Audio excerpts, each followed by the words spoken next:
Because when I get to office, we are going to not charge taxes on tips, people making tips. And eliminate taxes on tips for service and hospitality workers. They've been selling the narrative that Kamala is just ranking up the numbers. We're just under 3 months to the election.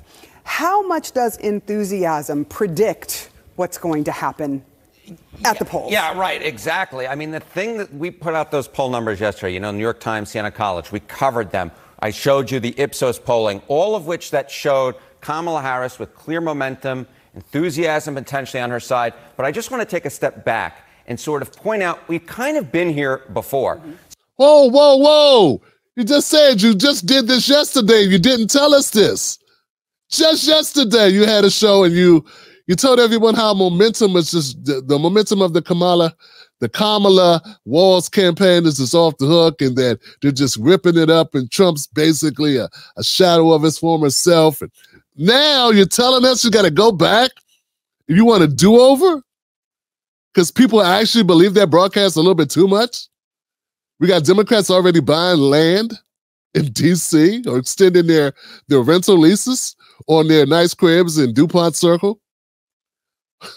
Actually buying, new uniforms for Georgetown Day for their kids, and they might have to move out of the district because it's possible that Donald Trump could win this thing and all this money will be spent for nothing. Don't put all that money on that brownstone in Georgetown, fam. Don't do it just yet. So August 13th, how far were the polls off in Michigan, Pennsylvania, and Wisconsin? And this is in 2016 and 2020. Trump was estimated both times around and by significant margins. Take a look here. In 2016, the average poll in those states that I mentioned, those Great Lake battleground states, Trump was underestimated by 9 points on average at this point in 2016. How about 2020? It wasn't a one-off. Look at this. He was underestimated by 5 points on average. And, of course, Kamala Harris's advantage in those New York Times, Siena College polls were 4 points in each of these key battleground states, Michigan, Pennsylvania, Wisconsin. The bottom line is this. If you have any idea, if you're a Kamala Harris fan and you want to rip open the champagne bottle, pop that cork, do not do it. Donald Trump is very much in this race. If we have a polling shift like we've seen in prior years from now until the final result, Donald Trump would actually win. I'm not saying that's going to happen, but I am saying that he is very much in this ballgame based upon where he is right now. And look at him trying to send out a caveat. Look, I'm not going to say that's going to happen, but I'm not saying it's not going to happen. You know what I'm saying? It could go, it could happen. I'm just saying, we tend to undercount Trump.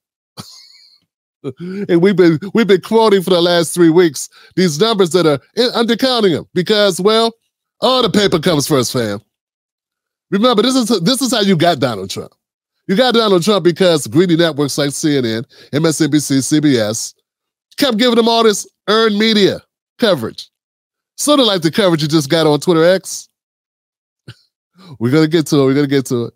What I'm saying is, who said, look, they go one side, then they go the other side. And this is how it's done. They're not like me. I'm just like, I can't stand the Democrats. I hate them, because they lie to my people all the time. They manipulate black folks. They use our pain for their gain.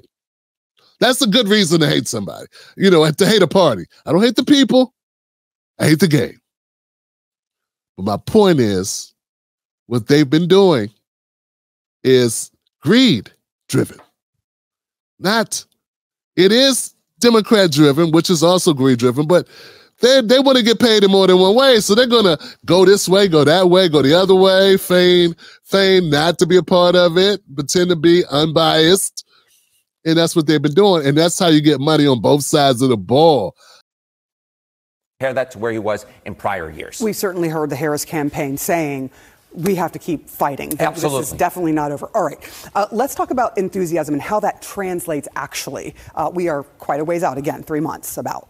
Yeah, yesterday I was mentioning, the enthusiasm for the Democratic ticket was up. Yep. But that enthusiasm is not the same thing as going out to actually vote. And there's a different question, which essentially says, how certain are you actually going to go out and vote? And this is the top range. Almost certain to vote. Again, Michigan, Pennsylvania, and Wisconsin. This is among registered voters. Look at this. Look at Kamala Harris now compared to where Joe Biden was back in May. In fact, 62% of Joe Biden voters said they were almost certain to turn out and vote. Now, it's gone down. It's actually gone down a little bit. I would call this in the same general area at 61%, but it's basically unchanged. And look at Donald Trump. He was at 58% in May. He's actually gone up a little bit now. He's at 60% now. Again, basically no real change. So the bottom line here is, yes, there may be more enthusiasm for Kamala Harris, but the fact is we're not seeing that necessarily translate in the almost certain vote. And one little other note, Sarah, I will note this. Donald Trump is more popular today than he was on August 13th in either 2020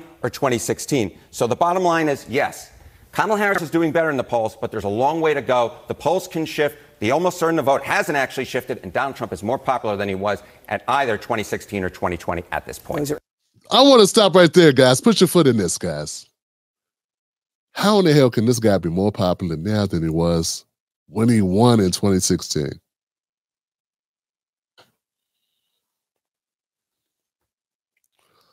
Because the Democrats have not gotten better. That's really what it is. They want to blame everything else except blame themselves. They want to blame Trump voters. They want to blame MAGA voters. They don't want to blame themselves. I mean, if Pepsi kept kicking Coke's ass, it's something Coke got to do something different, and vice versa. How is this guy getting more popular? They've been dogging Trump out since 2015. It's been nonstop beating up on Trump. And I believe, and the reason why I believe these polls are now we're starting to get the fuller picture, the more that they dump on Trump, like they did today, all day today, dumping on Trump about a conversation with Elon Musk, all they're doing is making him stronger. That's what all the trials did. They made him stronger. And they made themselves look horrible. See, when you're beating up, when you're bullying, and that's what it seems like. I know they keep saying Trump's a bully. How is he the bully when there's all these networks going against one guy? We got every comedian on late night TV for 8 years. 8 years beating up on one guy. Yeah, I think a big portion of the electorate or voters are going to be like, yeah, I think I like that guy better. Because people love an underdog story. How is he not the underdog? You've been beating up on the guy. You've been more critical of Trump when he's out of office than you were of Biden when he was in office. I mean, the worst thing you did is call him old. That was it. That was the criticism of his governance. That was it. That's all. We got pulling out of Afghanistan. We got funding a couple of wars. We got inflation off the hook. There was a lot of people that expired under Biden due to COVID, and I didn't hear anybody blame Biden. Like, what's going on? So I think the cumulative effect of all of that attention, all that negative attention on Trump only makes Trump. And so when he's talking about enthusiasm, well, the picture that I'm getting is that, yeah, the MAGA voters would walk through a snow blizzard buck-ass naked to vote for Trump. That's what I think. I don't feel that same way, that same type of energy. I know I've been hearing this energy word thrown around a lot. I don't feel that same energy coming from the Democrats. They might sit outside in the sun for a little while, but they wouldn't walk through a blizzard. They wouldn't walk over coals. They wouldn't walk over broken bottles and glass, past pit bulls, hungry pit bulls that haven't been fed, over a row of snakes. Like, literally, this is what people would do. There were people shooting. There was a sniper shooting at Trump's rally, and no one ran. They wanted to know how he was doing. This is a movie. And these people are so hypnotized. I mean, think about it. They were shooting at Trump, and the people didn't flee. They pointed at the shooter. You can't make this stuff up. And it's so yeah, guys, the amount of people that are fixated on the polling and they're looking at it and they're saying, well, Kamala's got all this energy. Now they're showing you what they want to show you. They're showing you what they want to show you. You don't know how many people that really is. You don't know. Trump's been doing rallies, bigger rallies, or rallies as big as Kamala for damn near 10 years.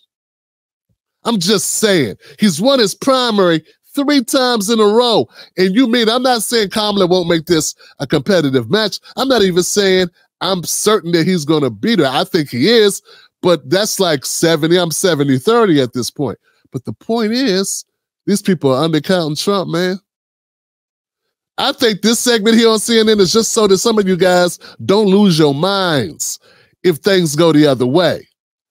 Like they feel like maybe it's their duty to like give you a reality check.